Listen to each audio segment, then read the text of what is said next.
trickling down. Why did it have to be rancid? Yeah, I mean, it probably would be, but goddamn, Brent. He's been dead for 20 years. This is how I tear down this wall as he's jacking it on your face. That's making it in. Mr. Gorbachev, drop this low.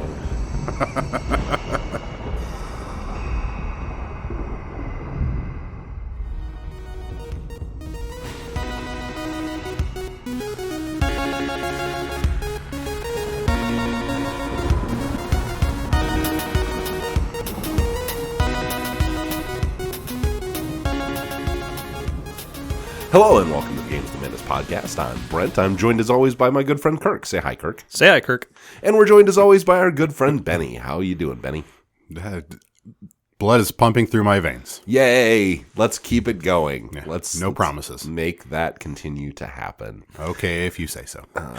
We're continuing our spooky games for Spooktober with games that are spooky.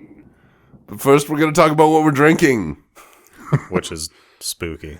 which is spooky. Yeah. To preface, it's 9:30 a.m. It is 9:30 in the goddamn morning, and I drank too much gin last night for my wife's birthday party, so I am dying slowly. Kirk, tell us what you're drinking, and it will feel familiar when we talk about what we're drinking. So, I brought over for the boys. I brought over Boulevard's new Smokestack series beer. It is it's just pecan pie imperial brown ale. It's rum barrel aged. It's actually pretty delicious. Yes. I'm glad the guys agreed. If you just sip it, it's like too syrupy, almost like sweet. But if you guzzle it, you actually get kind of the brown ale. Definitely, it tastes different. I think it's probably because like that rum is and the syrup and whatnot is kind of sitting at the top. But if you guzzle it, it mixes. But the important fact is that it's fucking 13.5% ABV. Yeah. So your optimal tactic is to chug something that's well over 10% alcohol. Yeah. So a 13.5 at 9:30 in the morning. It's gonna be a fun day, boys. Yeah. It's delicious. It as it warms up, it gets sweeter too. So Yeah. which Start counting down to the end of the world. right. Yeah. For what it's worth, though, like Oh, now I want Olafin de Bond. It's a great beer. you know, they I don't think I've had it. advertise a rum barrel aged pecan pie. Yeah. It's that. It does. It Yeah. tastes exactly like I've that. had some of their smokestack series before, and it's like kind of gross and weird and disgusting, and I hate it. And I make JJ drink it when he comes over because it'll just sit in my fridge otherwise. No, I tried this the other night before I brought it over, and I was pleasantly surprised. It's been a while since I've had a smokestack series that I enjoyed. Yeah. But man, I got about halfway through the bottle, and my face was getting red. My heart was racing. Palms sweaty. Mom's spaghetti. Spaghetti, yeah, got it. Yeah, for sure. Well, we are all drinking the same thing. Benny, do you have comments on said beer, or on just life in general? I don't want to talk about it. Okay. This is, for one, I've always liked the Smokestack series, like labels. It's very charming. It's cute, but also, yeah, it packs a punch. But Kirk's absolutely right. Like you kind of have to hit it hard, and then it like mixes, and maybe it's like it aerates or something properly or whatever. But it hits the palate differently if you take a big swig, which also means that like a third of this has hit my empty stomach at 9:30 in the morning. Yeah. And I can already feel things starting. There's some gears that only turn at certain times in my brain.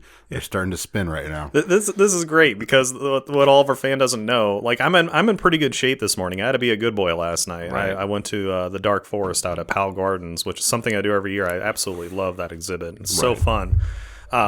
But it's kind of a drive, so I had to be a good boy, and I had to stay sober because it really is like a 45-minute drive. Yeah, 45-minute plus sometimes, and so I it's a I half come hour and from my I see house, their so. stupid faces, and they just look awful. Yeah. Brent's all like, oh, you look like you've been up until 2 a.m. drinking gin. Which is true. Which is true. And, and Benny looks like he's going to fucking fall asleep at any second. Benny so this is amazing. This is good. He's got existential crisis in his eyes. I feel like my eyes are going to start blinking at different rates, like a chameleon. Like I'm going to look at both of you out of the different directions. It doesn't help that it's both cool and dark in the garage, and so I'm just kind of sitting here going, I'm either going to fucking lose it or I'm gonna fall asleep. We have regularly joked about all the blankets that Brent has hanging up in the garage. Yeah, ostensibly to deaden sound, including my screams, but but I'm also strangely compelled to pull one down and curl up in the corner. It's just gonna say the good napping blankets, right? Yeah. Oh man, my wife comes down and the three of us are just in a dog pile in the middle of the floor, snoring, just snoozing away. But I did buy them coffee and supersonic breakfast burritos to Yes. kind of soak up the nonsense and wake them back up. It is reviving me somewhat. I need all the black coffee. I thought about spiking it, but I decided that was a mistake. You don't need to with 'cause, this 13. Oh my god, you could mix a little bit of the pecan pie with the coffee. That would be amazing. That'd be good. I might try that actually. But then our backup beer is fucking Boulevard Nutcracker, which is their winter warmer, and that's 7.8. Yeah, but that's one of the most palatable beers at that ABV though. That's that true. You can get that beer is so good. I'm also drinking the cranberry apple cinnamon seltzer, which I'm so glad is back. That's really good. So we're clearly leaning into the fall thing. Yeah. And Boulevard, it just seems like in general today. Right? Everything you have is Boulevard out here. Yeah. We have a video game that we're talking about today, and it was brought to us by our good friend Benny. Benny, would you like to tell us about your video game that we played this podcast? My vidya. Your video. We've actually talked about this one before. I actually need to pull this up because I need to remember all the details of the who mades and the who dids and wrotes things. But I believe this was in our Halloween special last year. Both of us. This game was on both of our lists. We did indeed talk about this one a year ago, almost to the day. We are talking about the Olsen Twins Pocket Planner Adventure. Fuck yeah.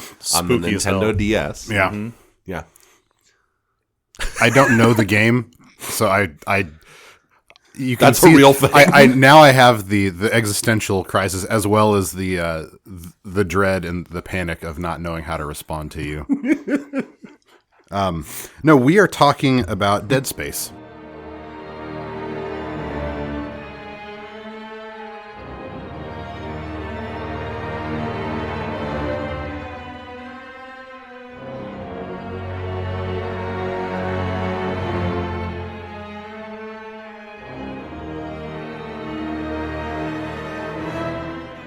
You played, Brent, the original, right? You emulated the original. I have, of course, played the original, and Kirk has too. But I'm guessing that most recently, Kirk and I will have played the remastered version from 2023. Such a good game. Very good, faithful remaster. A lot of quality of life improvements. I'm excited to talk about this. Yeah, I think there's a lot of fertile ground for original versus remaster in this case, because they both have their merits, whereas a lot of remasters don't add meaningful content or right. I guess we've covered a couple where we played remastered versions of other games that I guess I just talked about Link's Awakening had and Ocarina both have remasters or remakes, and I didn't want to make a blanket statement, which is kind of where I was going with that, but remakes are not always super appreciated, but in this case this is a very good one. It's just in line with the Resident Evil 2 remake, where it was a full remake, but still very, very, very faithful to the original. Yeah. And any changes were just mostly quality of life. Right. Improvements, nothing drastic as if it were a new game, even though, they will add new features, but it doesn't pull you away from the universe or the original gameplay. It's kind of like, oh, this is fucking awesome. Right. Yeah, purely an upgrade. I've yet to play the remake remake of Dead Space. I played for this I played the original PC version. Okay. And then but I have also played the 360 version. So really quick. So the PC version has a known bug, and I don't know if they fixed it, but I just want to want to catch it first, where if you don't put on a frame limiter and you let your computer go wild, the physics will go insane. Oh, where like body bags and shit will start flopping around and just kind of take off on their own. Like, oh my crazy God. shit. Yes. That happened to you? Yeah, I was Okay. trying to figure out why everyone was twitching the fuck out. Yes, that is a known bug. It's because when it was originally made for the 360, obviously it was only meant to go a certain frame per Right, second. probably 30 FPS. Yeah, and the engine was only meant to go that fast. And this was the same thing that happened to, I think, Oblivion originally when it came out on PC. I think so, its yeah. engine was only meant to go so fast. So if you have an unlocked frame rate, the physics engine goes fucking crazy. Where you get things like the famous like rocket corpses and stuff. Yeah. I remember playing Oblivion. I'd open a door to a house and like it was almost as if I just Foos road dodge. The entire Everything just explodes. The door opens and everything explodes. Yeah. So Dead Space, it has that exact same bug. So if you want, go back in, turn on frame limit or whatever, and put it or change your I own was trying computer's to frame limit. figure out because I was like, I didn't remember it from playing it on the 360, but like I would bump into corpses and they would just start twitching the fuck out. Yeah. And then I was like so like torqued with tension that I'm like fucking shooting the corpse over and over Actually again. worked to your advantage. That's Yes. fantastic. Oh, that okay. Turn down the refresh rate on your monitor or put on a frame limit or do something because that's exactly what's happening. So let's talk a little bit about the game a little bit. We just did. Episode over. Dead Space is fun. Great Go game. play it. Make sure to turn frame limit. Don't turn the frame limiter on. God, I had that's Go buy a 360 and play it on that, or else just avoid it. right. Is what you're learning here. Yeah. So originally released in 2008, developed by EA. Actually, Boo. Which is weird. very weird. But EA back in this day never released games like this, period. No, And it is a kind of still don't. it is a survival or a sci-fi survival horror game. Takes place. This game takes place almost exclusively, with the exception of the very last mission on the Ishimura. It is a planet cracker starship. So like at this stage I don't remember what the year is supposed to be, but it's just like hundreds of years in the future. Humanity has started to mine planets by just using like huge gravity guns to rip chunks of planets up into space, render out the useful stuff, and then move on. Kind of like the aliens from Independence Day. Right. Yeah. We are the locusts. Yes. Yes. In a certain sense. And No, we're locusts. Well, We're a that's- horrible this is true. species. This is- It's gonna happen. We're gonna be the virus of the universe. There's like, definitely some commentary on that too, I think, here potentially. I'm trying to remember all the. It doesn't really matter who the other members of your party are, No. because this is a survival horror game, and I'll give you a single guess at their survivability. You're arriving. I don't think it's about a distress call, but you're arriving to perform maintenance on the Ishimura. So you play the titular character is Isaac, Isaac Clarke, and No you sci-fi are- references there. you are you are an engineer, and as you approach the ship, it's like the ship is dead in the water. It's like floating. Right. They can't hail anybody, and as your shuttle approaches, shit starts going bad, and something damages your shuttle, and you end up crash landing in the shuttle bay, and things kick off from there. And I think we'll have some pretty good footage to overlay because I recorded some for this. Don't be too hard on me because I started a new game plus, and I didn't realize that all the bad guys start at their maximum difficulty as well. So I get right out of the gate and then start getting my ass smacked around in the footage that you're probably watching right now. It's probably very funny. This game has some of the best tension building leading up to jump scares that I've ever played through, that I've ever seen, and it kind of set the standard for some of those in my opinion. We recently recorded some footage of us playing some retro games. You know, we did some Resident Evil playthroughs and some other silly things. And while those games use some of those moments cinematically, I think this game really takes it up a notch. Absolutely. Like the moment in the original Resident Evil and like the director's cut that I was playing, there's the famous scene where the zombie dogs jump in through the windows, and it's this moment that like I remember my friends and many people who played it at the same time, at the time, thinking like, oh my god, that scared the shit out of me, that was so scary, and now it's kind of cartoonish, but like the opening scene of Dead Space, once you're on the ship is like it, exactly what you're in for and how unprepared you're going to be for it at the same time right out of the gate. It really is like something out of a movie. Yeah. Yes. But to jump on what you were saying about the Resident Evil and the dog scene, it's because back in the day you didn't have too many horror games that really used, and I'll jump into this later where, and Brent, you've even made this exact quote in another episode.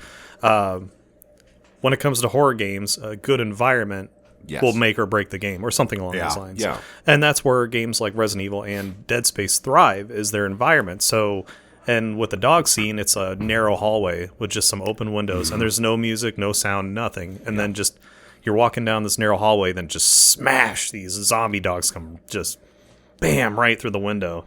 You get the same thing in Dead Space, where you'll have narrow corridors or walkways, but it's very, like, you almost expect something to happen, but then it doesn't. So you let your guard down. Then it does happen, and then you shit your pants. Well, Dead Space, I think, is really, really successful at tension building. Yes. Yeah. And it takes lessons from film. A lot. I think the most obvious example is going to be Alien, right? Like it has that where there's a long stretches where there's not much happening, and that you just keep ratcheting up as you're playing through the game. In the same way that with the movie Alien, like you have those long stretches where it's pretty calm, but because of the environments and because you know what is eventually coming for you, it does keep ratcheting up that tension. I would argue that Alien is a big one. Event Horizon also feels really salient, especially for the subject matter here. Absolutely. And I get a little bit of like almost a little Carpenter vibe too from some moments of storytelling. Well, and famously, John Carpenter really wanted to make a movie version of this game. Oh, that's right. Yeah. And I don't know that's going to happen. I probably shouldn't at this point. Yeah, I let's be honest. Like John Carpenter is probably 40 years off his game at this point. But I'd watch it. I'd buy a ticket. But I'm also a giant Carpenter fanboy, so that's fair. Yeah. Fair. But I feel like sometimes too, like Carpenter being a very good example of like just, the horror is there, but sometimes not, which I think kind of leans into what I was going to say, more of a Kubrick kind of tension building. Like there is terror, but it's done in such a subtle way. Right. Like it builds up and it gets crazier and crazier as it goes on. Absolutely. And the baseline shifts and you don't realize it, and so like you're way more keyed up each time. It's like and it works well with the difficulty curve of the game too, because you don't want the game to just be the same thing all the way throughout. So, but you don't want the difficulty to artificially be substituted for the atmosphere or the scare factor, like the horror factor of it. You want the cinematic elements to lead you to those experiences, and then you have to lead yourself out of them through gameplay and through your own capabilities. And I think that's something that this game does extremely well. I don't think it's ever, I think there's a couple moments where it gets a little cartoonish, like there's some jump the shark-ish moments. Notably the final encounter is a little bit ridiculous. But they were trying to really take it to the final level. And I feel like, so you mentioned Event Horizon, and I think that's a really good movie to tie into this discussion because of the like Lovecraftian unknowable horror elements. Like the idea that exceptional body horror in Absolutely. specific. Body horror in Yes, specific. absolutely, and the idea that like madness is sort of underlying Yes. a lot of the horror of it, and Dead Space is all about this, like, because spoilers. We'll have to talk about what we're facing, so Yeah, it's not a big deal. but Isaac is dealing with a slow descent into madness himself personally as he's going through the horror of the game. Good point. So Yeah. let's backtrack a little bit, and because Benny was starting on the story of it, how you get to the ship, but like exactly what Bram was alluding to. So why was like taking this job so important to Isaac in specific?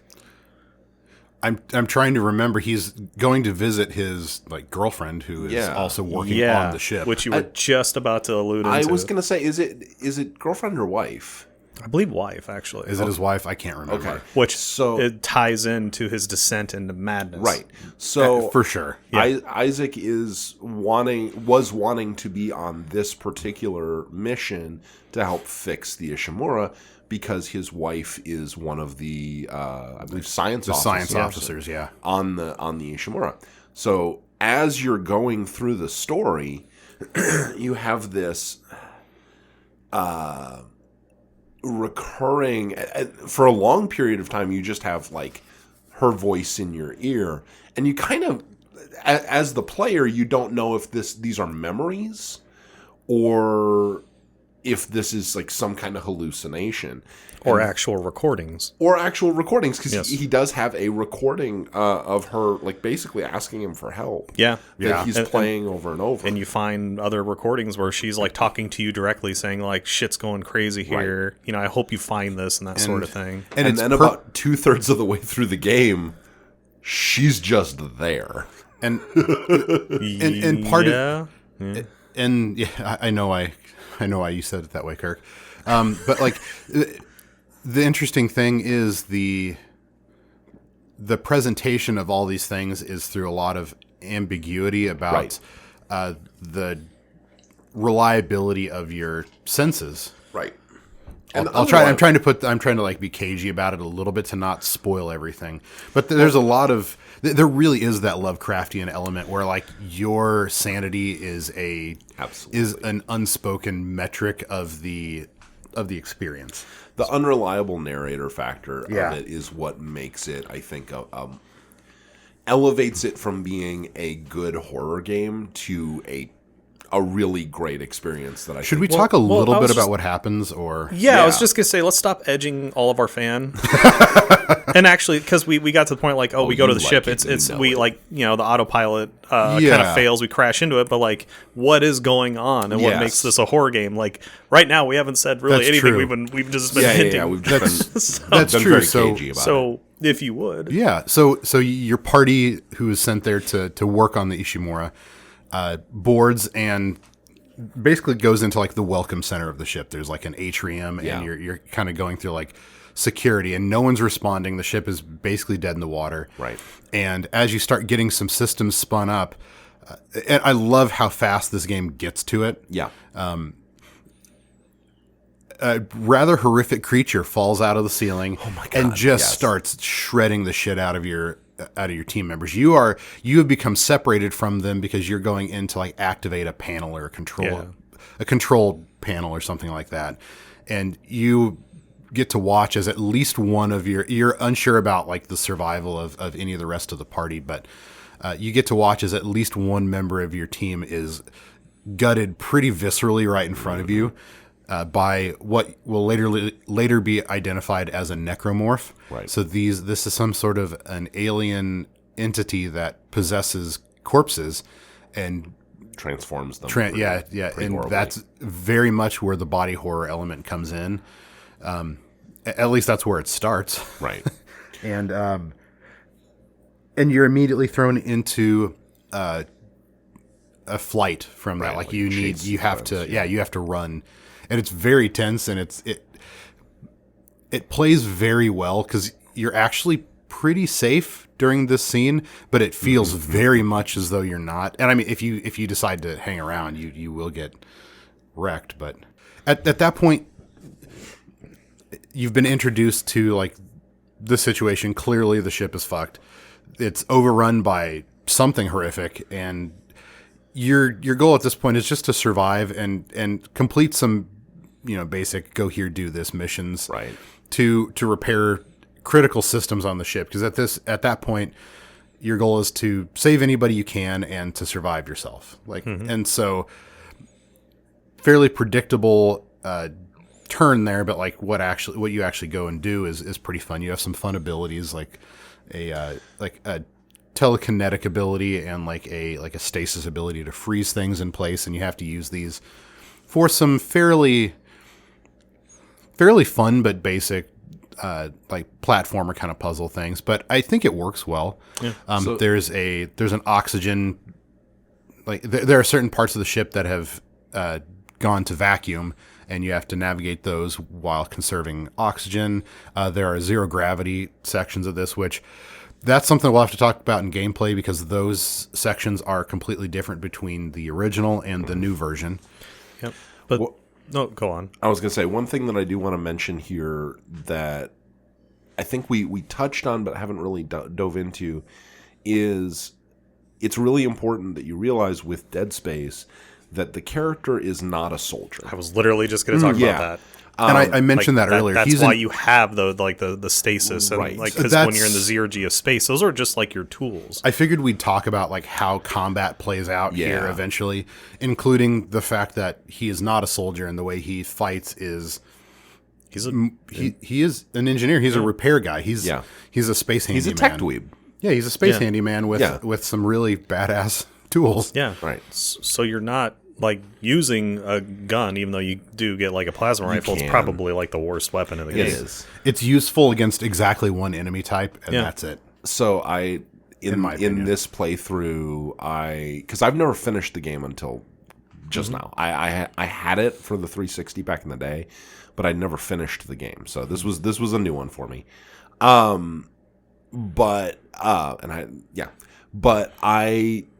I kind of had forgotten how all the different weapons worked, and so I was like, okay, let me make sure, as I get a new one, let me try it.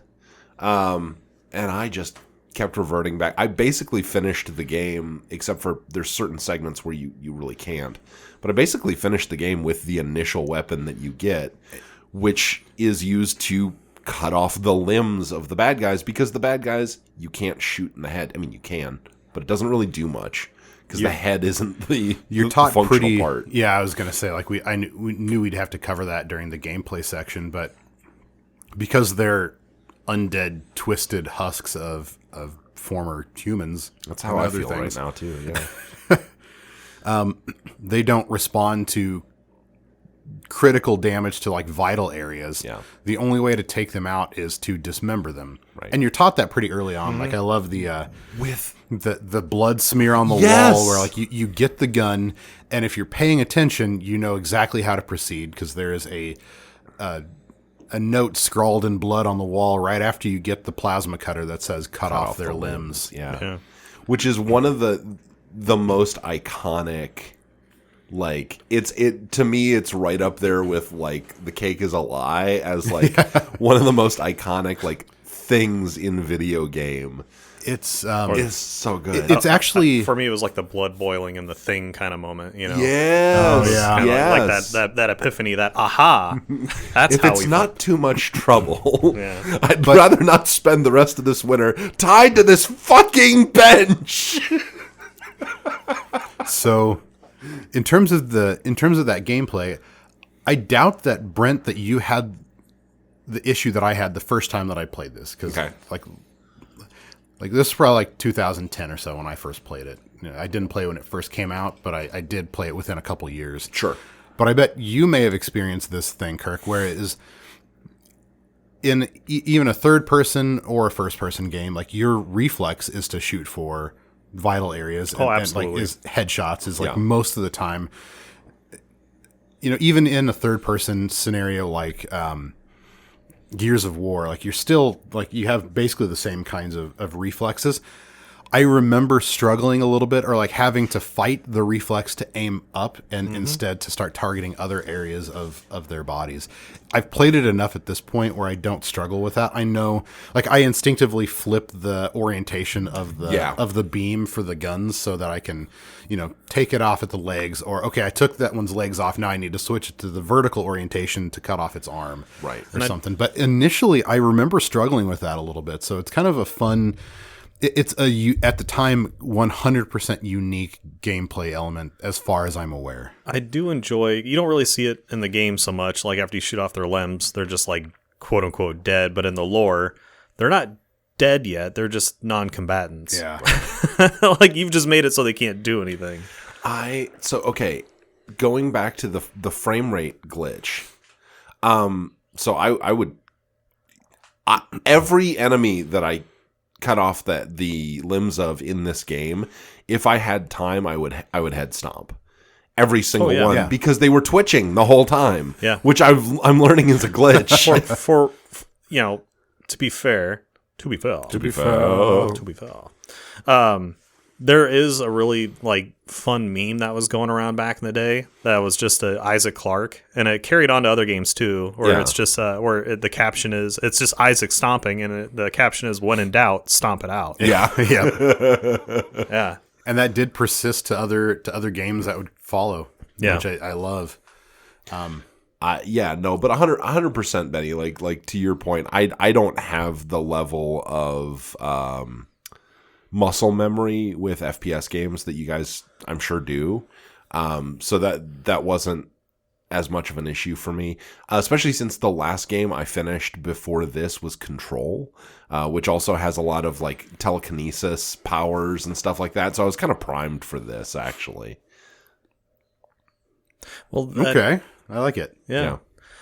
Well, the telekinesis really comes in handy too. I didn't use it as much as I probably should have, but like when you shoot off the limbs of certain enemies, like their arms are just like blades, for instance, or whatever.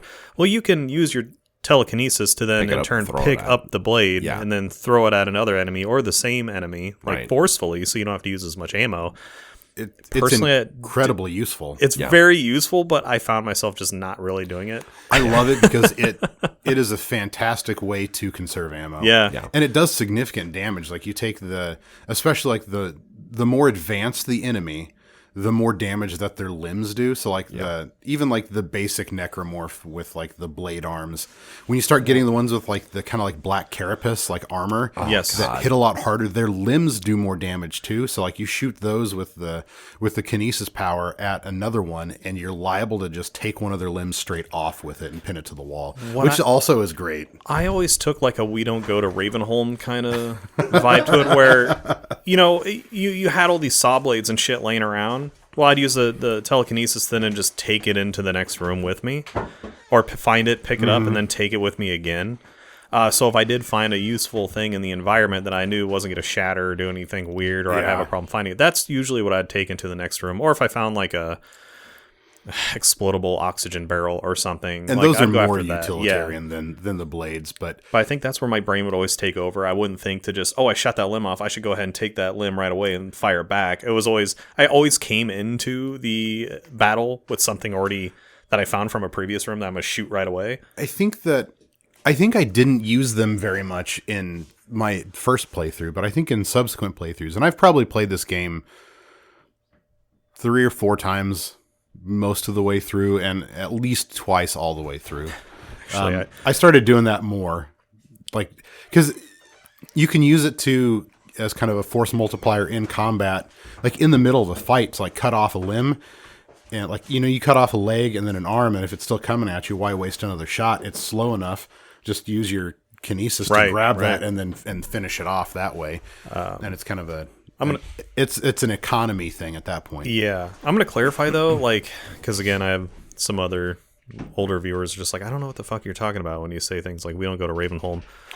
That's a reference to the game Half-Life 2. There's a section where it's very honestly kind of Dead Spacian kind of thing with head crabs taking over human bodies, and then you have a gravity gun which can attract and then repel items via gravity, and you have to use like saw blades and stuff to easily dismember and take care of your enemies. So I was applying that philosophy to Dead Space initially. Well, and that's actually That's fair. Like kind of apropos too, because if we're talking about Dead Space and we're talking about kind of the lineage that led to it, I feel like it's a very Half-Life-y too, just in the way that it uses like environmental storytelling. I definitely think so. In fact, as a shooter, like that lead up to Ravenholm has a lot of the same vibes as like the entire Half-Life game. Yeah. That's why a lot of gamers, because of its that kind of environmental storytelling, when you say we don't go to Ravenholm, everyone's just like, yeah, we don't go to Ravenholm. So I think I wanted to finish up talking about the plot without going too much more into detail. For sure. But just to talk about the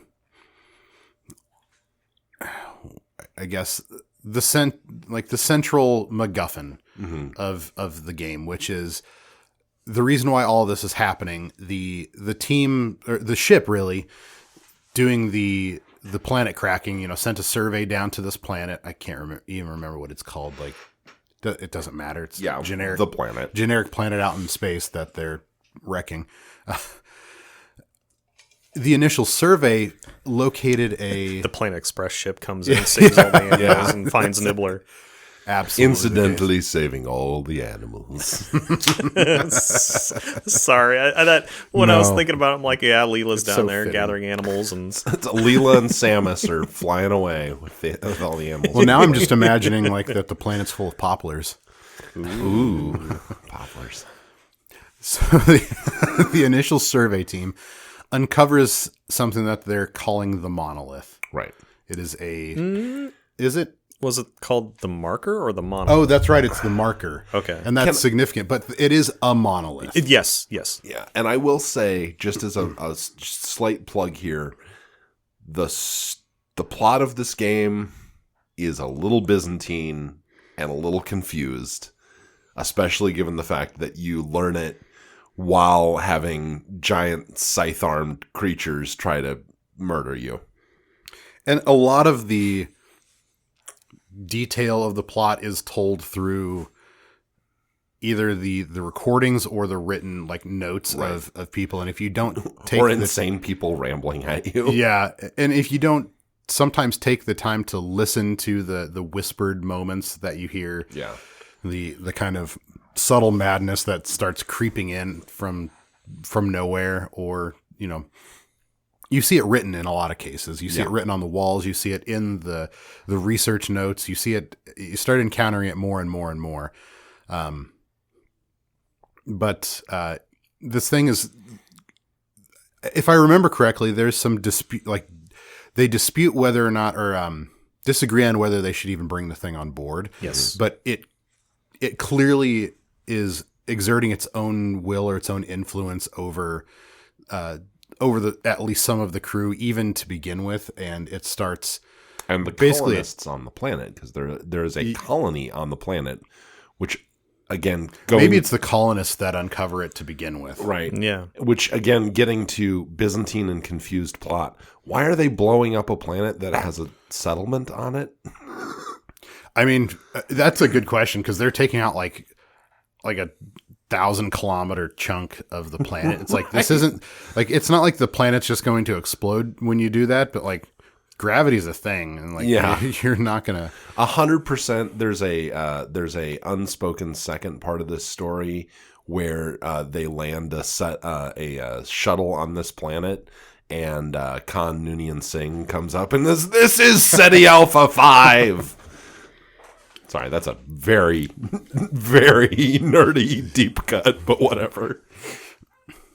And then would it be Isaac screaming his name at the end as we zoom out to the planet side? So, yeah.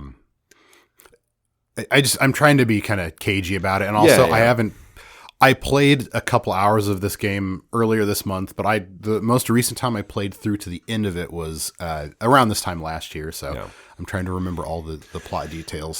So there's kind of two things running in parallel, right? Because you've got the monolith, and then you've also got like the alien organism that are both things that they find, and then you also have two organizations working behind the scenes, because you've got the government, but you also have a religious order that venerates the monoliths.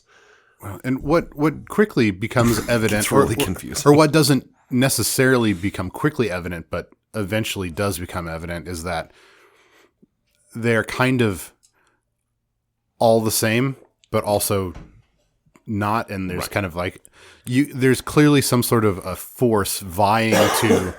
There's a force vying for unity, and it's not going to be good for humanity. Right. But at present, there are still separate factions approaching the same issue from different ways, like whether it's like the cult or whether it's the government, which is clearly has some sort of overlap, because you clearly can't encounter these markers without some influence from them. Right. And you eventually find out that it's not the first one that humanity has encountered. Right. And so, but it really is the monolith that's making people go crazy and shit like that. And the necromorphs, like the creatures, the aliens, and the marker are clearly, they are the tools of whatever is kind of driving force behind the marker. Mm-hmm. And it plays out from there, and going down those paths, and like I love all the different permutations of like the enemies that you run into, like the fucking necromorph zombie babies are just my favorite. Just gonna talk about that when you go into the nursery. It's the for worst and the best. Because I mean, it's so dark, such a huge space station where it's like basically kind of a mini city where you need things like a daycare, because when you're out in space for years at a time, people get pregnant. People get horny. So there's like a little education center and a nursery. And when I walked into the nursery and saw that it was a nursery, my brain just went, "Don't." Right. Just don't. And then it happened. And I'm like, It was like the remake Dawn of the Dead, where you're like, I know what's coming, but I'd really rather you didn't. Yeah. Yeah. But they're also such a compelling enemy type in the game, and they're like, and they require very distinct tactics to fight. And that's a great thing about this, is like the differentiation between the different types of enemies that you find are very well, like they're not just reskinned versions of the same. They have those, but those come along with the difficulty class change as you proceed through the game. But there's also wildly different enemy types that have manifested different abilities, and how you fight them is completely different as well. Well, the little skittery necromorph baby artillery emplacement things are really the only time that I found the assault rifle to be useful. It's arguably the best weapon against them, depending on how you use some of the others. I just think it's good for their little tails, because you can hit more than one of their tails in a burst. Yeah. And you're going to accrue a bunch of the ammo for it. It's like you're not going to have enough for it. So along with that, you think about the environment that this game released into and the other games on the market. It had to compete at a certain level of, as a shooter. Yeah. No matter how you look at it, this, just because it's not primarily using quote unquote guns, this is 100% a shooter, and you have to compete with your Gears of War and Halo and everything else that is coming out around this time, which is, we've talked about a lot, massive uplifts in gameplay and graphical fidelity, and the expectation would have been there to be equally fun in terms of gunplay. Right. And so I think that maybe plays into it. So many quote unquote horror games of this time too had completely changed their philosophy, and they were more or less action games, which eventually Dead Space would suffer from too. But the first one and the second one was okay as well. But it really went back to why games like Silent Hill and Resident Evil were amazing from the get-go, right? Because of its environment. It actually brought back the true terror and horror of a game, not just the action piece of it. Well, and the action is secondary to everything else, and it should be for this type of game. And I credit Dead Space for bringing that back, because at that time, I can't recall a single horror game that even hit my radar, period. Well, and that's I'm struggling with that as you mentioned it. I was trying to think of others, and there was really a dearth of them at the time. Yeah. And it does. That's a really good point that while it does have ample action sequences, and like the fighting is hectic and fast and violent and pulse raising. Oh yeah, it's absolutely intense. It's punctuated or sometimes punctuated by the by those moments of quiet and like the disquieting level of nothingness that's happening around you, like the vents that are potentially containing enemies, and the panels and the places where you're expecting things to come from. And like you alluded to earlier, Kirk, sometimes they just don't come for a long time. Right. Mm-hmm. And then when it finally happens, the tension and that long drawn out moment is broken. But it's that moment that's drawn out that makes it scary, not the action sequence. Mm-hmm. Well, and like, so we've mentioned Resident Evil several times. If you look at the Resident Evil games that came out in this era, they're not really horror games. Yeah. They're action games. They really took a backseat. I criticized Resident Evil 3 for that very thing. It failed to be a horror game. It just became an action game. Yeah. Where 1 and 2 were actual horror games. They had that tension. They had that fear. Like you didn't know when you walked around a corner what you'd run into. Right. You had the narrow corridors and just creepy settings. Yeah. Or 3 and even 4 for that matter. 4 was just sure. 4 was great, but it was still like it's a great action game. Yeah. But it's definitely not a horror game. It's a horror themed action game. Yeah. Right, is what it is. I was gonna say, so like with Dead Space, one thing that you mentioned just in passing, and I know we'll probably get back to it at some point, but I just want to mention you had talked about like the sort of eeriness of it, and there's there's whispers and stuff. The sound design in this is so fucking good. So spot on. It's so fantastic. Good. And again, so if anybody who is listening to this, if one of our 2 or 3 fans, have you played Control? Because the whole time I was playing this, I was like, because I just finished Control, and Control has like whispers in the background the whole way through, this like building madness. It has these like weird monsters. It has these moments of like alternating moments of like nothing and terrifying monsters. It's got the telekinesis powers, and I was just sitting there playing Dead Space, and I was like, if I hadn't played them back to back, I wouldn't realize how much Control owed to Dead Space. I gotta play that. I have it. I just haven't played it. So good. What's that other game where you play as like a Viking lady, but she suffers from like schizophrenia? Oh yeah. Oh, Hellblade. It's yes. Hellblade. Now, some of those developers are just like, Dead Space was our director because of its sound. Because in that game, like, because she. Auditory hallucinations. Sorry, that's the piece I was missing. But yeah, she suffers from that in a time where that's not a diagnosable thing. People just think you're fucking crazy or a witch or whatever. Possessed or whatever. Yeah. So in that game, it has that very Dead Spacing kind of sound design where, well, sometimes the voices in your head will be like, behind you. And it's awesome.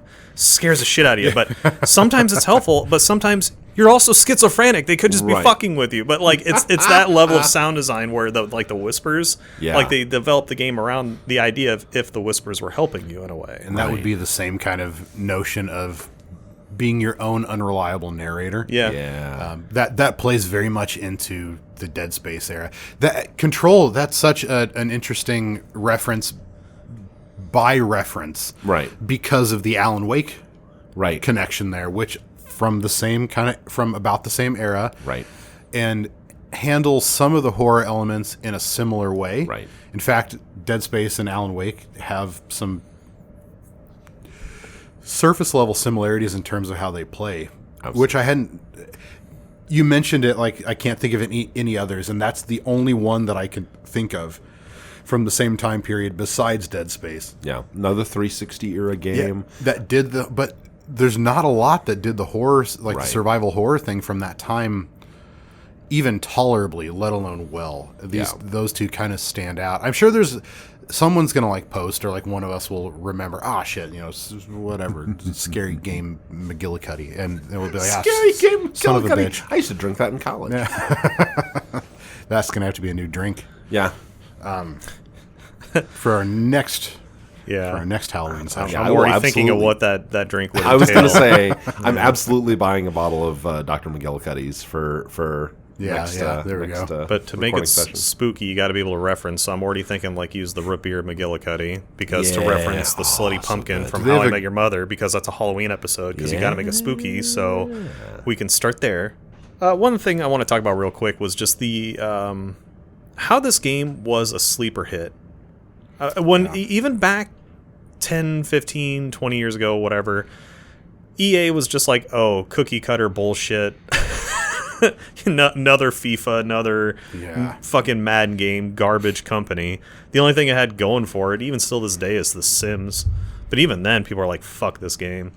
But this game was really wildly unheard of, to the point where, so if you were old enough to remember, there's channels like G4. And I remember watching shows like Attack of the Show and X-Play, X-Play with Adam Sessler and Morgan Webb, big video game host nerds from that time period. All of them had brought up like, hey, have you guys heard about Dead Space? Because it wasn't advertised almost at all. And I don't know if that was EA doing that or what the hell happened. This game got supremely popular almost by purely word of mouth. Yeah, I remember that. I don't remember seeing really any advertising out in the wild for this game. I just remember all of a sudden people were talking about, like my friends were talking about it, and I watched one of them play. Maybe it was you, Kirk. I don't know. I watched someone play some and then immediately thought, I'm going to borrow someone's copy of this after they're done with it for my 360. Because I found it I had to play it. But I was either watching Attack of the Show or X-Play on G4. I want to say it was Attack of the Show back when it was like Olivia Munn and Kevin Pereira. Oh, I love those guys. Right. I like how Kevin came back to continue to do G4, but G4 fell through again, unfortunately. Right. But I remember them talking about Dead Space, and they're just like, everyone shut the fuck up, stop what you're doing. Go play it. Go get this game right now. Yeah, we know EA published the game, but like, go play this game. We know you've never heard of it. Go out and get it now. Do it. We'll wait. Like, that was almost the response, and that's how I picked it up, because they had little clips of it. I'm like, how the hell has no one talked about this fucking game? This is just a real quick aside. I'm just realizing, because so the other spooky episode we did was Limbo, which I also played on the 360, and the thing that we said on that episode was, it was like, boy, XBLA was so great, and it was all word of mouth. Is there an aspect to this where the reason why we are talking about these specifically Xbox 360 games as there was no advertising, we just found out about it from friends, is because we were all living in big dormitories full of other dweebs? I think in this instance, the reason why this game didn't get advertised very well is because EA was the publisher. Yeah. And EA notoriously does not give a shit about games unless it's a sports game like FIFA or whatever, where they can make piles of money off the same dumbasses who buy the same fucking game every year. Right. Stop it. You're bad. It's great that bad. They own Call of Duty now too, because it's like Call of Duty and Madden are the same game. I think that what you described, Brent, is the reason why this game series survived, not how it proliferated. Yeah. It did in this case, but not how games in general marketing proliferated. Because there's no reason why Dead Space should have been so undermarketed the way it was. Yes. Because I remember what I was doing was prefacing that. Like EA, I guarantee didn't give a shit about this game because it wasn't going to be one of their big IP moneymakers. So they deliberately didn't put any advertising into it, to which it eventually got popular because of the word of mouth. And that's what I was going to say. Like I don't remember any. Like I don't remember standees. I don't remember like TV marketing. No one put fucking Dead Space on a McDonald's cup. Yeah. It didn't end up in the world the way that like other games, like your FIFAs, in a way EA or anybody else did their advertising. And without G4, I never would have heard of this game. Yeah. And most people got marketing still at that time the internet was ramping up, but no one was streaming primarily for their entertainment at the time. Most people still had cable. So like a lot of our advertising exposure was through commercials on cable. And I remember seeing Final Fantasy 13 ads, and I remember seeing Halo 3 and Gears. Like I remember seeing all of these, and they ended up on cross-advertised products in the stores, and I just don't remember any Dead Space stuff. I'm sure it was out there somewhere, but I just don't remember it. And I do remember Dead Space coming up almost like ex nihilo in my circle from someone saying, "Hey, this game is crazy," or "Have you heard of this?" or something. Well, and that was where it came to me, not from any sort of ad campaign. It did feel just like it was so in the water almost, because like I had several friends, like multiple people who I was friends with, who had Dead Space posters in their dorm room. Like it was like that's where I heard about it was. What? I had that Dead Space hoodie. The one where I could zip it over my face and I face. Oh, I missed that hoodie so much, but then I became an adult and bigger and couldn't fit in it anymore. And it had like the health thing on the back, which I want to talk about the GUI later, but go on what you're saying. No, absolutely. Yeah, and it had no business being an underground hit for being published and developed by EA. Right. And maybe that's what we're getting at here. Yeah. Is that it survived by virtue of it. I think it was a passion project by the guys at EA who developed it. Right.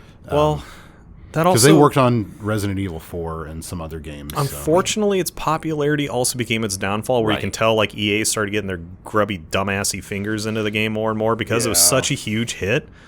Dead Space 2 came out, and it was a good game. Was it as good as the first one? Yeah, in some aspects it was, but I kind of felt like, again, kind of what happened to Resident Evil, the horror and the tension and the atmosphere started to take a back seat. And then by the time the third one came around, it's like, someone at EA started getting too heavily involved in this shit because it was just an action game. Well, and that's so the case with every video game and movie series. In case I wasn't clear, fuck you, EA. Right. I will say, I don't know that we've mentioned it, but I will say, no company has ever deserved to be bought out by the Saudi government more than Electronic Arts. That was just like, I saw that, I was like, that's you know so what? Good. Yeah. Like, and that's such a thing that they would do too. Right? God damn. What goes around comes around. Oh my God. Benny is actually, he's doing it. He's mixing the pecan pie beer with the coffee. This is homegrown Venusian space poison. Nice. Well, I was going to do that earlier, but I kind of drank all the beer, and I didn't want to bother you guys for a bit of yours. Oh. Please, sir, can I have some more? Oh, mine's very gone. Yeah, same. Sorry. My Nutcracker's even gone too, so I should probably... Is it delicious? Really? Oh, God damn it. All right. It looks delicious. It's actually... Yeah. That's so... For the listeners at home, I have combined some of my coffee with some of the fuck pecan pie. Don't give that to Starbucks; they will ruin it. And it has become its own amalgamation that is, in my opinion, shockingly good. Yes. I'm handing it off to the boys to try a little bit of, because it has become a silly thing. That has no business being as good as it is. Just imagine almost like a hazelnutty kind of coffee, but with a maple topper to it. That's stupid. I probably cut that down to about 7.5% alcohol. Yeah, because you mixed it about 50-50. I did, but that's still. But now there's still 7.5% alcohol in it and a bunch of caffeine. So Kirk mentioned the UI. We need to talk about it, or the lack thereof. We need to talk about... That's the great way to... That's how I was going to put it. Or the lack thereof. Yeah. And we do need to talk about the sound design as well. Yeah. And some of the cool, weird gameplay elements, because this game does a really, really good job of, changing gameplay and doing different things without it feeling incongruous or like it's bolted on. Like, the different sequences that get added later, like I mentioned, the 0G and the vacuum navigation. And the puzzle solving elements and some of the rail shooter elements are all like, they feel... Yeah, like you have like quick time shooting events. Yeah, let's just dive into it because we got a lot to talk about. I want to talk about that one in particular, the quick time shooting one. Yeah. Because the I can't remember who it was, did an interview with the head developer and game designer. That sequence, for the longest time, effectively broke the game. But he demanded the sequel. Well, so what happens in the game is, randomly out of a vent, this really long tentacle arm will grab you and start dragging you across the floor of the ship and pull you back closer and closer to the vent where it can, dismember and kill you or whatever. But it's just a big tentacle arm, and there's certain spots where after it pulls you, like you have a window, these glowing nodes that you have to shoot. You have a window of opportunity to start trying to shoot the tentacle from your foot, kind of like, Sarlacc pit, Star Wars kind of thing, Like, if you've ever played any arcade game with a gun, like if you've ever played like the Jurassic Park arcade game where it slows down and it gives you these little like spots. It's like straight up like Time Crisis. Yeah. Yep, it's exactly that. But that sequence, I if I can find that interview, I'll send it to you, Brent. But maybe someone else found it. But they absolutely wanted that sequence multiple times in the game. But because of how the game engine and how everything works, that it kept breaking the game entirely, where the whole damn game just would not work. It's a really interesting. I've never heard of that. I want to read about that. That's fascinating. It's so fascinating that people who are really that devoted and it's such a passion project from them, they're like, no, fuck that. We don't care if it's breaking the game. We will find a way to fix it instead of cutting it because it's that important to us. Yeah. Just that level of commitment, I love it.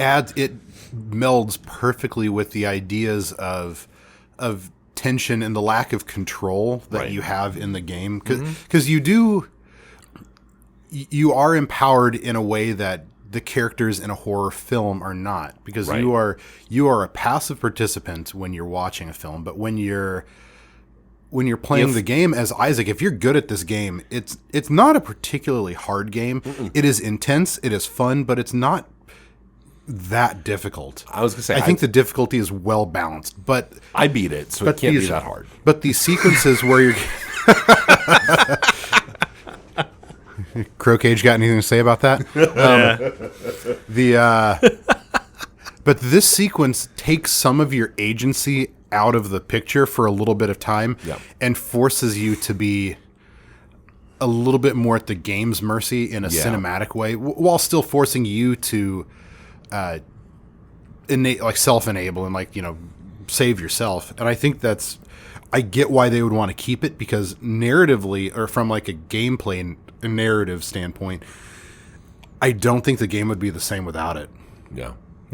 Well, so when I mentioned the rail shooter, I wasn't actually talking about those. I was talking about there's two parts where you have like a gun that you have to go sit behind.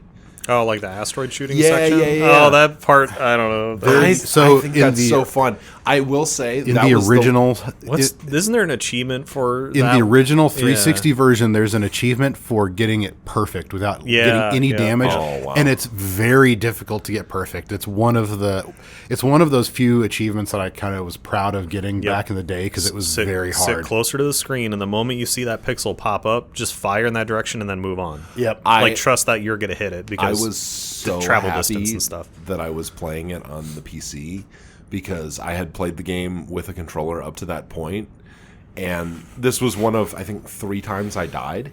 And so then I redid it with mouse and keyboard, and it was stupid easy. I bet. Yeah. But it's basically asteroids. Yeah, it is literally asteroids. Which also, that was going to be my other comment on the game, and I had talked to Benny about this recently, is as I was going through it, I kept noticing aspects of arcade game design in this game. It has like a 3D beat-em-up quality to it more than an FPS at certain points. You've got the like rail shooter, like asteroids-y kind of elements to it. There's lots of little touches where I'm just sitting there and going, and also the UI kind of feels more arcadey because it has less in the way of information on the screen. And in the original version before the remaster, the 0G sequences have more of a platformer puzzle element because you are 100%. forced to commit to your platform jumps. It's ghouls and ghosts. You Yeah. jump, that's where you're going. So I think that's one of the major differences, other than like the quality of life and visual improvements from the original to the remaster. The major difference I noticed was how they handled the 0G sequences, which in the original, you enter 0G environments and Isaac's boots magnetize and you stick to platforms or surfaces. Right. And the way you navigate is either by walking on those surfaces or by targeting other platforms and jumping from them. And Isaac just jumps and floats in a straight line to his next destination, which is what we're talking about. Like you make a decision and you commit to that jump and then you land there. Yeah. In the remaster, Which is how it would work in space, to its credit. Yeah. Which is how it would work. and the remaster also handles it in a way that makes sense as well. But in the remaster, well, I'll let you, like, why. 'Cause Yeah. he has something in the remaster that he didn't have in the first game. Yeah, you clearly have like little like I don't know, would you call them like jump jets, or you have some Yeah. sort of like atmospheric jets that allow you Yeah. to maneuvering thrusters basically, Yeah. and you can steer yourself around freely in open space rather than just jumping, and it opens up a couple of sequences where the original version doesn't allow you to, you can't move in curved lines or curved paths in space where you can actually maneuver around things in the remaster. Yeah, and it really it's the one major gameplay difference in my mind. They're little air jets, basically. Yeah. Like, I'd know, fucking, even if people actually watch this insipid show of ours. I'm going to reference the old, Battlestar Galactica, the remake from the early 2000s, where the Yeah. Vipers, you could see, like, when they were maneuvering I love around that. space, So good. they had the little air jets that would orient the ship how the pilot wanted to orient it, because that's exactly how it would In work. 0G, you don't have that forward Yeah. momentum. You can go whichever way you want. Yeah, and so Isaac has that. So if you're in the remake, it's full on remake, where he has those little jets that will reorient his body to whichever direction you want, rather than him jumping platform to platform, because he didn't have those in the original.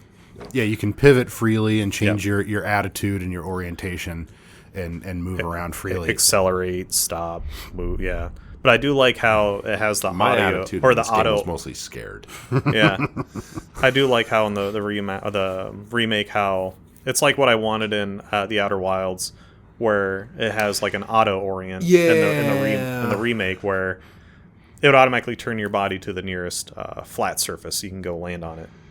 Benny, by the way, that's one of the few games that we've covered for the show that after I finished it, I've gone back and played more of. Like, Oh, really? That is such a charming little game.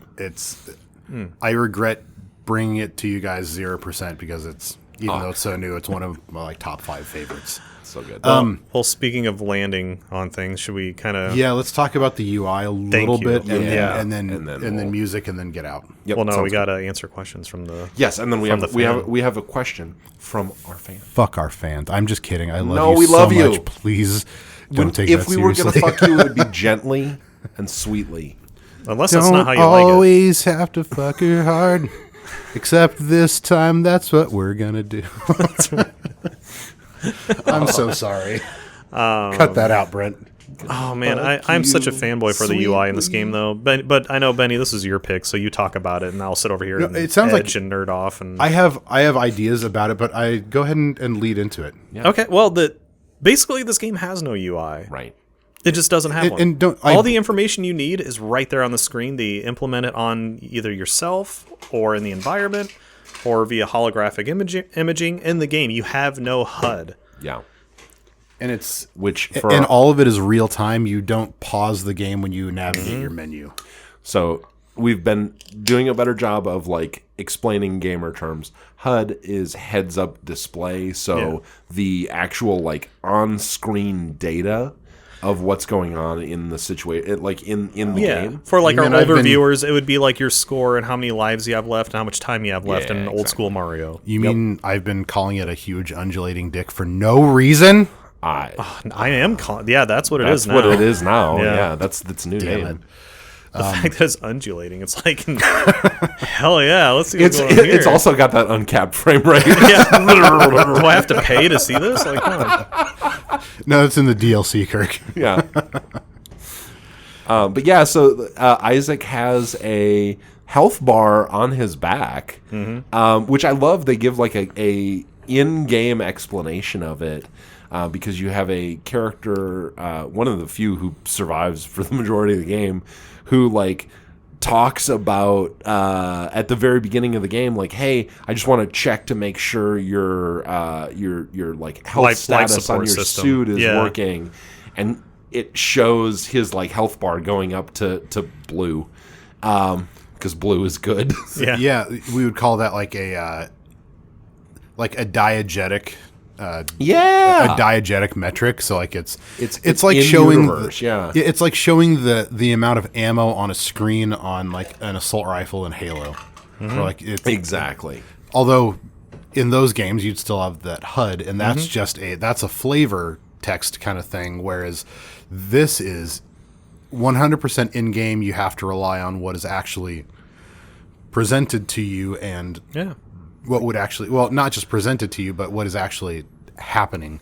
And same thing with like managing your inventory. This is like Isaac might as well be pulling up like a tablet or something to manage his to manage the things that he's got, or like going through his rifling through his own pockets or whatever he's doing. But you can get attacked while you're doing that.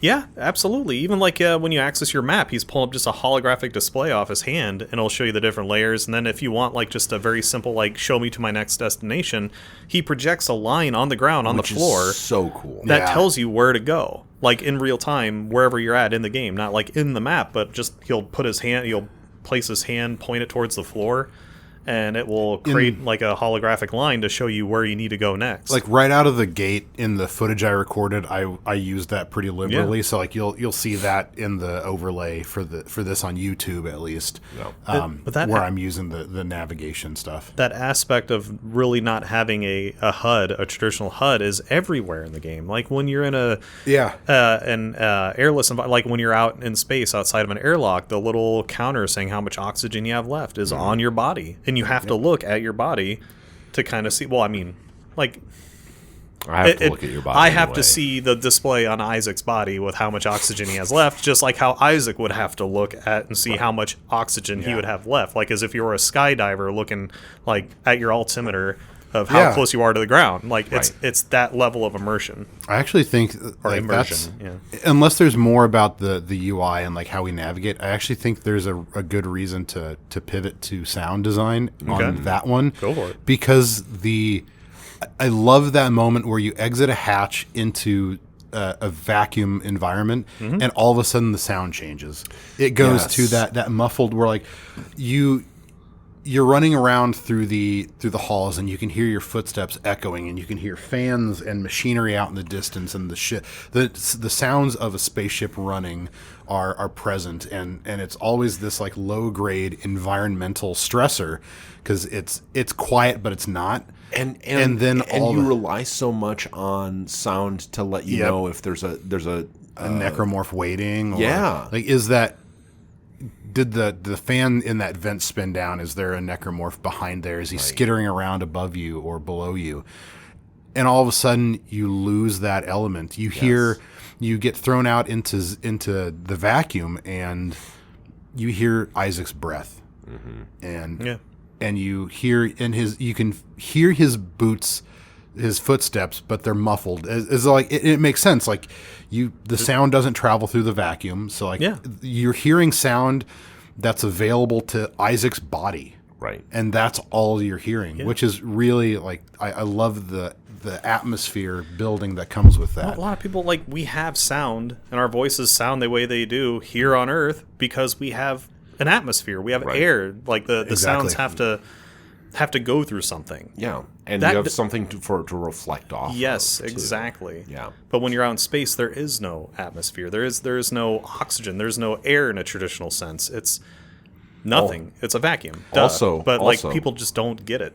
Little known fact: in space, I knew it. Here we I go. knew it. no one can hear you scream. Or fart. There it is. Let her rip in your own spacesuit. You're trapped in there with it, Brent. Oh, just marinating, just Brent juice. Yeah, Why is it juice? Never mind. I don't want to know. I don't want to know. I love the use of sound, to get back on that. Specifically music. The orchestral score It works. for this is so, like, the use of it's become almost a trope at this point, but like violin as an instrument is so good for building tension because it can just like wind you up, that kind of screechy vibrato that comes with that, just like that kind of sawing motion that you see them do on the violin. And they use that in those moments leading up to times when you're attacked, and more often than not, the times when you're not. And so like you get the game's lying to you on purpose to continue the build of tension, where like that crescendo and the acceleration and the uptick in the pitch of the music, to where you think there's going to be like a snap, like a moment where like the other shoe drops and all of a sudden something's going to jump out and then nothing happens. And the use of that is so effective. Mm-hmm. We were talking about how like because Brent stepped out for just a moment, but the You got to sweat out some of that gin. he's got to purge. You know how like in modern horror and maybe even not so modern horror, but like the use of orchestral instruments to build tension, in particular the violin, builds tension through that like kind of screeching crescendo and like the increase in pitch to where it's like grating and almost irritating, but subtle. And I think they use those kinds of moments to great effect in Dead Space. It's true. There were times though where I was kind of annoyed. I mean, the music was great, but I'm like, wish this music would fucking tone down a little bit. Right. I want to be able to hear some shit sneaking up behind me. Like, God, shut up. Yeah, I'm trying to survive here. There were definitely moments where I was like, I'm gonna go ahead and mute this and fire up Spotify and listen to Aqua while I'm going through instead, just to like, ratchet down. Control your blood pressure. Right, exactly. No, it is. It's the same thing that I said about Limbo, right? Like the sound design and the visuals do such a great job of creating this sort of threatening atmosphere. Whereas in Limbo, it was kind of like a misty, cool evening where like there was something lurking in the dark. This is like so panic inducing and in Limbo, nothing's coming for you unless you encounter it. Whereas like Dead Space feels like you could be accosted at any moment, even though that's not realistically the way the game plays. It feels like you're in danger all the time. And there's an aggression and a hostility to the environment in Dead Space that you don't see in many games. Like it just feels like the space itself, the Dead Space, is like hostile to your presence. Do we want to do final thoughts real quick? My final thought is, one of the best horror games except for probably the ending, which is very fear-esque. Oh my God, that was what I was going to say. Sorry, the ending is exactly, I think we even talked about it. The ending is just the ending of Fear again. And which I like the ending, but Brent hates those kinds of endings. Oh my God, I hate the yes. It just, okay. If all I showed you of 2008 Dead Space was the opening title crawl with the weird modeled thing and the last 5 minutes, you'd go, oh, it's Cabin Fever, the video game. Like it has that aggressively mid 2000s like B horror vibes. It's just that in the middle of that is like 8 hours of really good gameplay. I just the reason why I didn't mind it though, because it's like Isaac is slowly succumbing to madness. If not already, he already had mental issues to begin with. Yeah. So it kind of brings up the question, was she really there, or was it just in his head? Oh, I think it's absolutely in his head. Me too, but I just like that open-endedness kind of. I just expected at the end of that, I was like, okay, so we're going to hear some Mudvayne now, right? Like, that's what's happening next. Benny's aggressively researching something. He is. Sorry, my wife and mother-in-law are working on my house while I'm here recording with these dweebs, and they had a question about how to proceed with something. So I'm sorry, my head wasn't in it. I'm sorry. No, you're fine. I did have a thought about what you were just talking about. Yeah. Now I've blanked on it because you called me out. What was I going to say? Goddamn. The ending? Yeah, we were talking about its relation, how basically it was the same kind of ending as Fear. Yeah. Yeah. I remember exactly what I was going to say. This game falls prey to my biggest pet peeve in all of horror in general, whether it's film, video games, books. No one knows how to end horror most of the time. Yeah. I find that a really good horror film or series or game will sustain right up until the end and then think that there's some sort of pretentious punctuating moment of sustained horror that has to be there. Mm-hmm. And that's exactly what happens here. Like, we can resolve stories that involve horror and that involve unhappiness and madness. Like the Lovecraftian thing could have been resolved in any number of other ways. And I feel like there's this notion that like, if there's any sort of validation or redemption for the characters, that somehow it's a failure. I feel like that's present here. And I feel like that's present in a lot of, especially film. Yeah. And I feel like endings fall flat all the time. And I don't understand it. It's actually really frustrating. My wife and I rail on that all the time when we watch movies where it's like, that was great right up until the last 15 minutes. Yes. Well, and it was so bizarre to me. So, okay, just so that we're all on the same page. At the very end of the game, Isaac is like sitting in this like escape shuttle. He's getting away from everything that's gone on. And he, like, his very clearly dead wife that has been haunting him, or like he's been having aggressive hallucinations of the whole game. But up to that point has never been violent towards him, because why would she be violent towards him in his own mind? Well, you do find out that she's kind of a baddie in a way. She kind of succumbed to the marker and was responsible for a lot of the bad shit going on. Yes, but I don't want to give away too much though. Yeah, but like, because there are a lot of elements of the plot that we haven't discussed, and I think that the plot is one of the reasons why this game is good.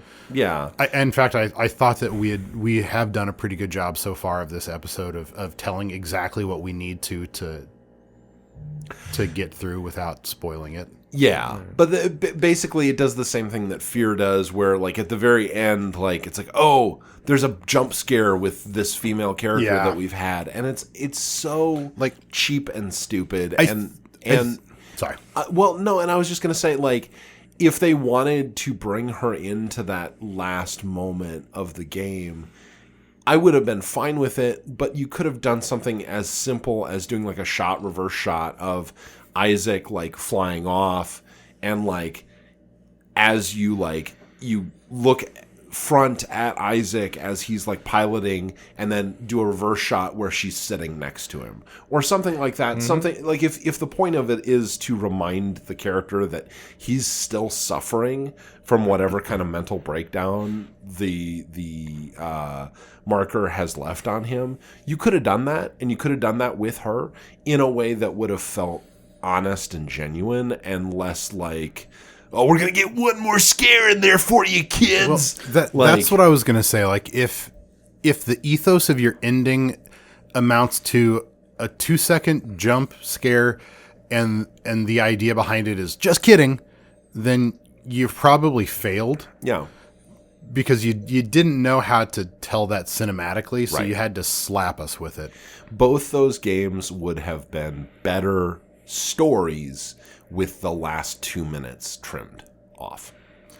Because that question, not all questions have to be answered, and the Right. question lingering is just as menacing as a goofy jump scare. Absolutely. One of my favorite horror movies is Annihilation, and that movie just kind of ends. And it's like, hey, are we who we think we are? Probably not. Okay, cool, bye. And like that's a great ending for a psychological horror. Well, and not that it would have been appropriate in this case, but I think that horror as a genre is afraid of happy endings. Yeah. And maybe for good reason in some cases, but I think but it's almost like an avoidance rather than you're trying to preserve an attitude or like a mood rather than you are to tell the rest of a story. Absolutely. And I think the one comes in service to the other, not the other way around. The story, the mood should service the story, not that the story services the mood. Agreed. All right, let's do a quick whip around of Kirk, final you start with the thoughts. reach around. Yeah, and then we've got a question, and then we will wrap up. I had never finished this game before. I always had a lot of respect for it. This is absolutely worth playing. I am going to pick up the remake when I get a chance to. I am a cheap bastard, so I'll probably wait for it to be sub $10. Absolutely wait for it since you've played the original. But yeah, the original is still on Steam. It's very cheap. It's really good. It's also available on 360. I'm certain other platforms as well, but it's well worth it. Really, really solid game. I really enjoyed it.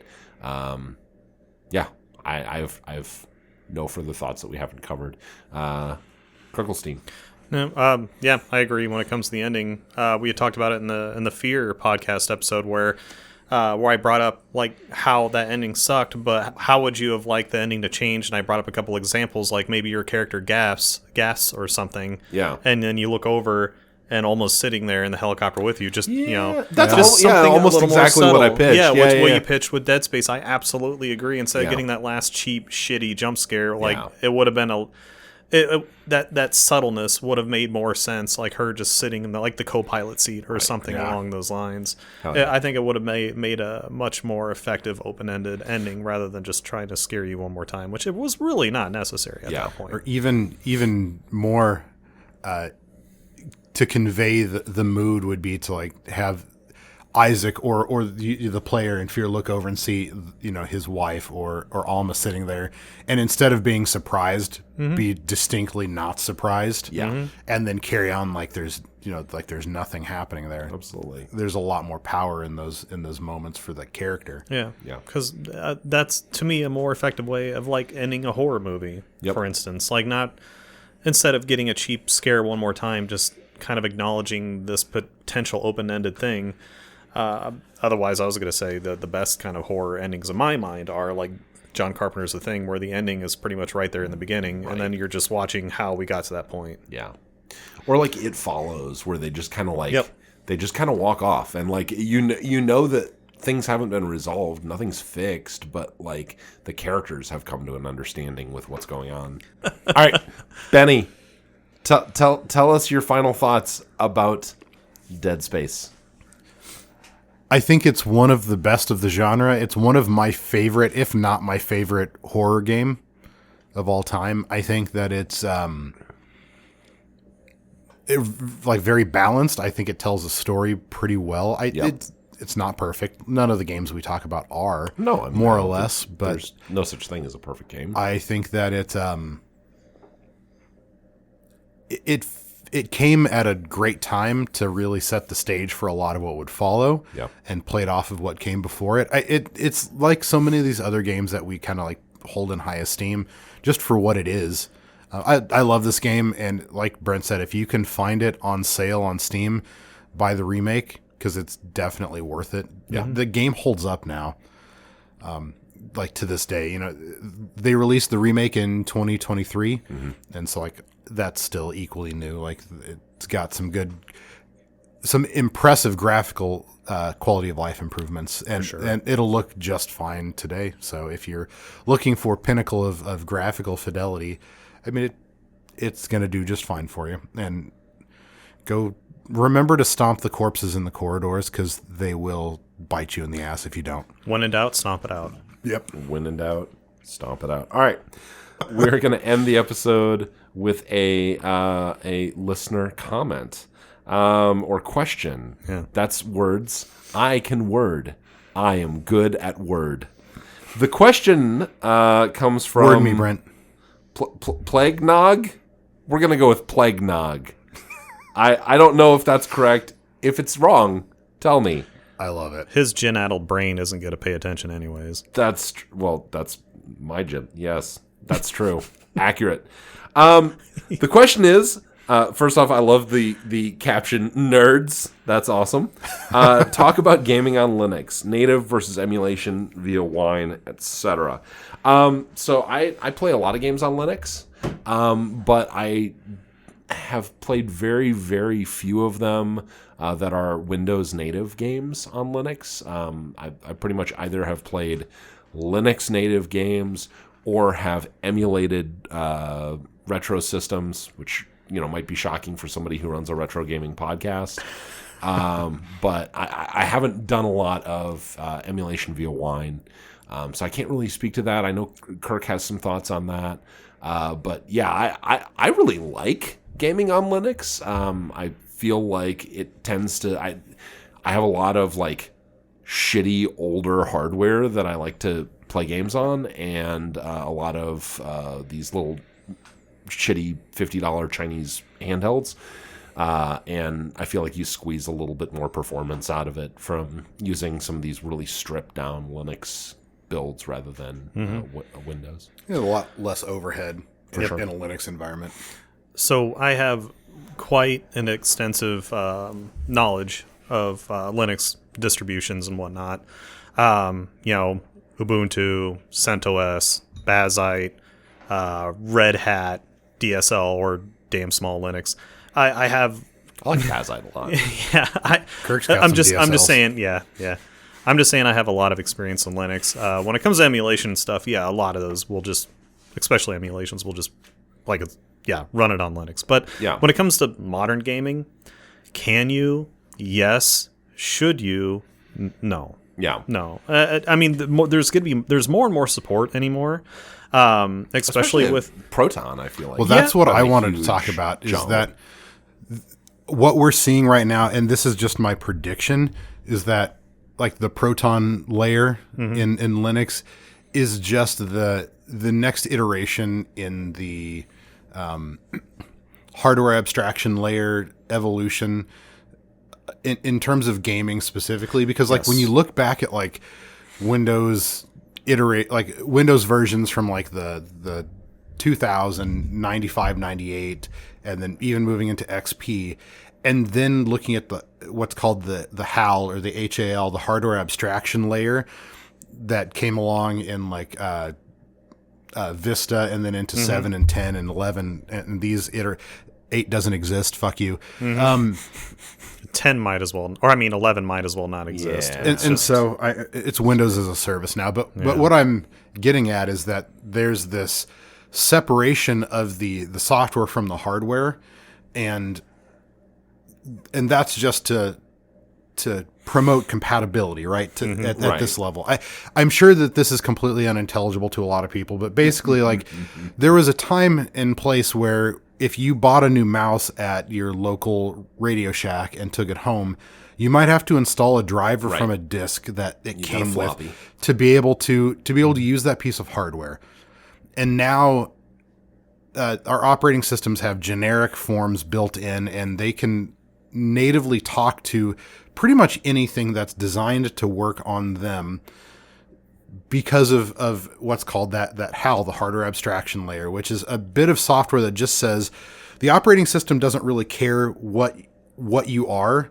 I'm just going to do my best to translate for you, and you being the hardware. I think that the next thing is going to be software abstraction for like it's just emulation, but like the emulation will become more efficient, especially with things like ARM coming out and having to really break down.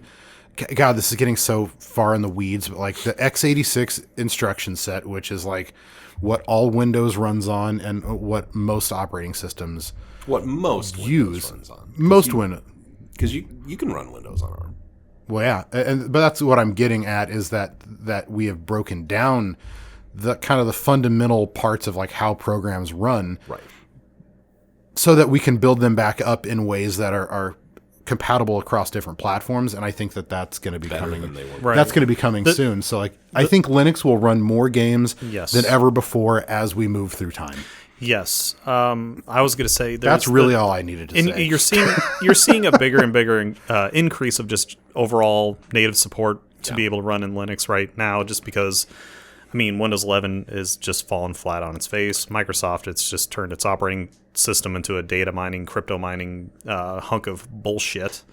So you're seeing more and more people. So much AI shit. Yeah, everyone just like, this is bullshit. We want to move to something else, something that's better, something that's not going to sit there and just harvest my data all the time.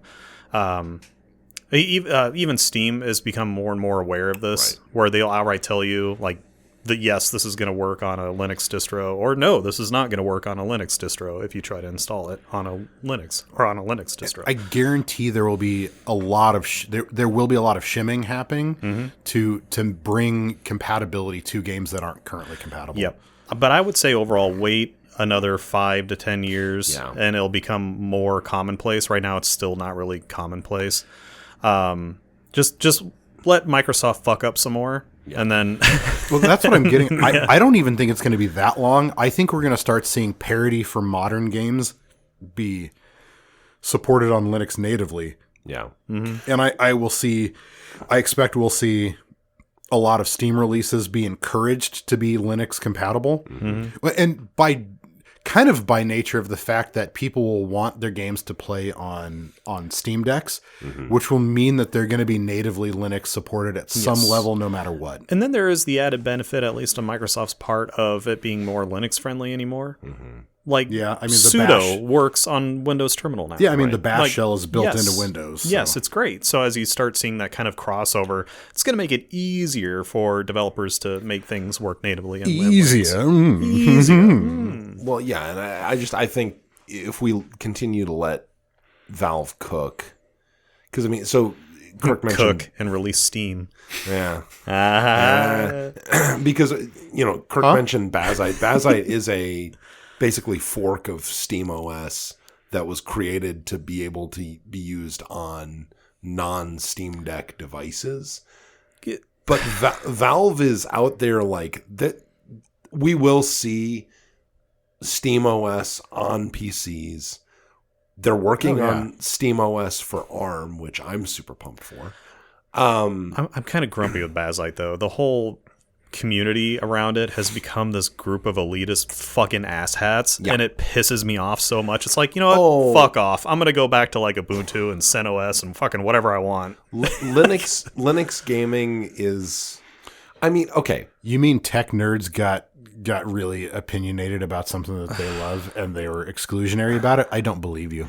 It's shocking that this particular group of people are sitting here talking about Linux gaming. They talk so much shit. It's so fucking stupid. Yeah, they are extremely opinionated. Anyway, I hope that answers your question. Definitely, I am pro Linux gaming, but I think we're all kind of on the same page that it needs to mature. It's not quite there yet. So, spoiler: I know Plague Nog. And I'm pretty sure he probably has some strong opinions. They have some strong. I don't know this person. There's some strong opinions about Linux gaming probably already existing hence the question. Fair. And I wonder what they'll say about what stupid nonsense we had to rail on about here. Please school me, because I am not nearly as technically inclined as either of these guys, or I'm sure most of our community. So. Or even if you're a PC building enthusiast, go watch Jay's 2 Cents. He did a big thing on Linux gaming recently, and he had the same fucking things to say about Bazite. So it's not as if it's just our opinions. It's like even big YouTubers are just like, yeah, shut the fuck up about Bazite, all right? You're ruining it for yourselves. But he actually showed the whole process. I think he used Ubuntu of like gaming on Linux and the performance lift he got. Ubuntu is just the most accessible. Yeah. It's like if you're new to Linux, Ubuntu. You can't go wrong. You can throw it on anything and it'll just fucking run. Yep, it just works. It just works. And CentOS for that matter too. Yeah. Even Mint. I love Mint. Mint's good. I love Mint because it's a great way of turning basically irrelevant hardware into something that you can still use and enjoy. Yeah. Which is nice. But I like Ubuntu, even though it's the most accessible, but it also has the biggest community surrounding it. So when it comes to like making improvements, you're going to have a much, much higher level of support as compared to any of the other ones. Well, and that's the thing with Linux generally, right? Is you want to run where the biggest community is. It's why Raspberry Pis went from being awesome to kind of crappy real quick, because as soon as the community migrated to the smaller, like, you know, our x86 based micro PCs and away from Raspberry Pis, all of a sudden all the software support dried up because it wasn't a company making it was the community. My Pi holes run on Ubuntu. There you go. I don't run on Raspberry Pis. All right. I hope that you enjoyed our episode on Dead Space. Ask us more questions, by the way. Yes. We enjoyed making it. Yeah, ask us more questions. Discord, YouTube. I will... Pornhub. Have we got that going yet? Yeah. No, not yet. It's coming in many ways. Giggity. But we love you. Come YouTube, Discord, Spotify, the other places. We just come enjoy video games with us. Talk to us about video games. We're so lonely. We're so lonely. I'm all alone. Bye.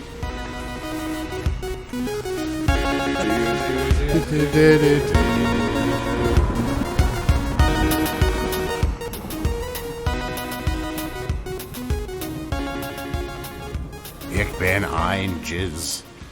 Oh wait, no, that was Kennedy. That was JFK. Yeah. I stand by it. Ich bin ein Jizz. My Kennedy's significantly less good. Now Oh yeah. Oh yeah. now I just want to watch Clone High. Oh my god. Fawa supper. Oh yeah. Want a party platter. I love the like random volume changes. It's like when he was trying to teach Gandhi how to speak like him. He's just like, wait a minute. Throw some ers and us in there. What's your hurry?